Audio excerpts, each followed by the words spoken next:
nationwide power rate hike is set to be implemented at the start of 2025.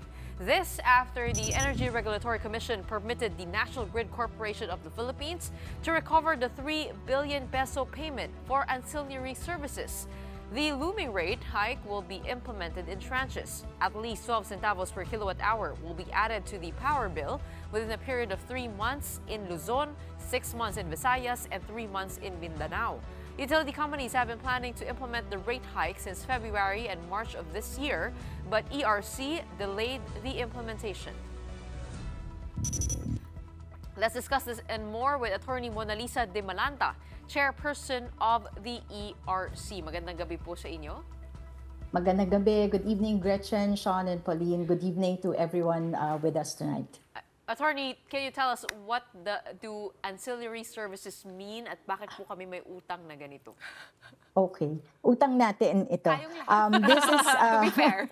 This is the service that was provided to us during February and March by several power plants that were instrumental in making sure that the grid did not collapse during those periods. So every month, every day, actually every minute of the day, there are plants that provide to the system to make sure that the frequency is maintained, that if something goes down, if a plant goes down, somebody is a quick responder, a backup plant comes on stream so that everything will flow whenever we switch on our switches, light would turn on, and whenever we plug our chargers, our cell phones will get charged. So these are service providers. This is different from what is billed to us on a monthly basis that we see from the meters in our homes, for example. This is metered at a higher level, at the high voltage side. So that's why sometimes we're not very familiar that it's happening, but that it's being provided. But this kind of service is being provided to make sure that the electrons reach our houses and our offices. So, bale, Attorney Dimalanta, no? Just to simplify everything, parang ano lang yan eh. Pag nakatira ka sa building, may babayaran kang kusay, di ba? Parang, kasi sino bang in charge dyan? And we all have, apart from our dues, or nakakasamay part na parang kusa, di ba? Common use area. So, parang it's some sort of charge like that. Some similarity. Yes, that's correct. Right. Yes. So my next question is, of course, in your release, which we read, you talk about a reset process. Can you explain to us, no, at least for the benefit of consumers, what this reset process is? The reset process is different. It's for the basic charge of our, for example, NGCP, our system operator, and our distribution utilities. Like if we're in the Meralco area, the Meralco basic charges to us. This is different because this is the charge that they can collect from the consumers for putting up those wires that you see now, those transformers that you see now on the screen, maintain the wires, making sure that they are all working properly. So this is for a different charge. It's different from the ancillary services that we were talking about earlier. Okay, Attorney, well, looking at the timeline, no, Luzon and Mindanao will be charged for 3 months, while Visayas naman will have to pay itong ancillary services nga for 6 months. Can you explain why? And Attorney, after ba nung period na po yun, balik na po sa normal ang charges ng kuryente? I wish I could say balik na tayo sa normal, but just to explain the difference in the period, sa Luzon and Mindanao po, 3 buwan lang yung itong deferred payment. Kasi in Luzon, sabi natin, 12 centavos per kilowatt hour over 3 months. Kasi pag winan-time payment natin ito, 36 centavos dapat ito per kilowatt hour. In Mindanao, 3 centavos per kilowatt hour over the next 6 months. Kasi 9 centavos per kilowatt hour lang if we were to do a one-time payment.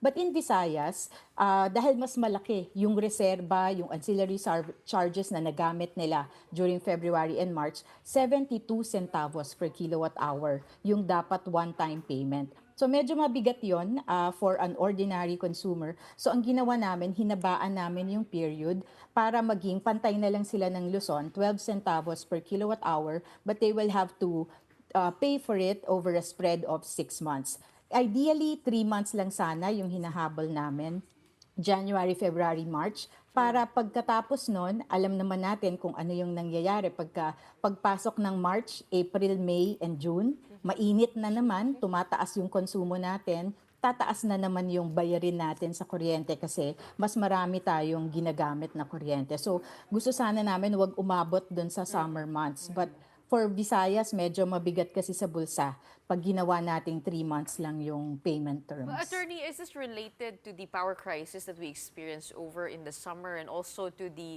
Panay grid, if I can recall? Yes.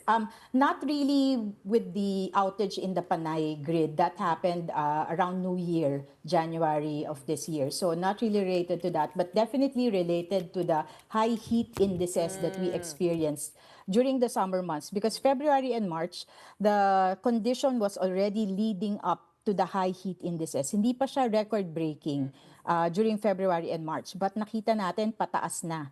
And come April, May, and June, yun na pumasok yung record-breaking high heat indices. And that's why at a certain point in time, we had to suspend the operation of the market because the situation was really not normal. There were state of calamities declared in various parts of the country.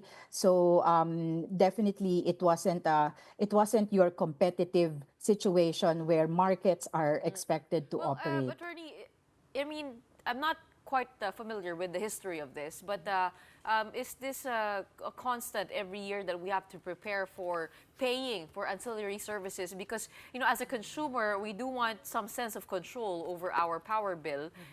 Pero ito parang unexpected charge eh. Ano ba yung dapat namin paghandaan? At extraordinary ba? Aasahan ba namin ito sa 2025 for one? Okay. Ancillary charges are paid or charged to us and paid for on a regular basis. Hindi lang natin napapansin sa bill. Kasi normally hindi siya tumataas ng ganito. Kaya hindi natin napapansin na meron palang ancillary charges. The ancillary services are like our silent heroes actually of our system. They make sure that the system doesn't collapse. So as long as things are normal, we don't really pay attention to them, but they're actually there, and we pay for that service. But for this year, again, because of the leading up to the high heat indices, and the second factor was that this year we started operating already our what we call a reserve market.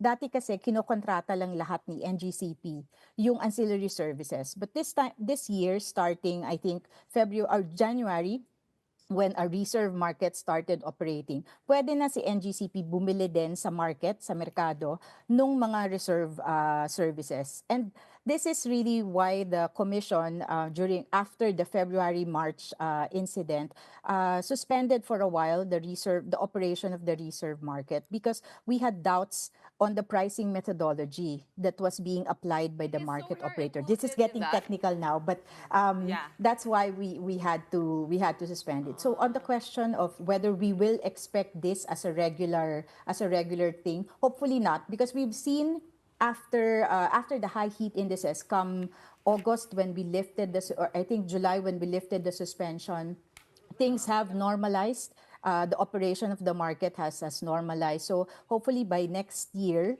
we won't see anything like this. But we do need to prepare still for the summer months. That is a recurring thing. That is the reality of our situation in this part of the world during the summer months. In other parts of the world, they have to prepare for it during the winter months. Right. So may kanya-kanya tayong paghahanda na kailangan gawin. Right, Attorney. So basically, long story short, what you're saying is these extra charges should help buffer for the hot summer months na parang hindi magyayari yung nakita nating tuloy-tuloy na mga red and yellow alert non-stop every day sa kasagsagan ng init. Pero last question na lang, very quickly, I think yung average natin is 200 kilowatt consumption ng isang bahay. Yun yung lagi nating peg, no? So kung gano'n ang 200 konsumo... kilowatt hour. Yes, 200 kilowatt hours to be exact.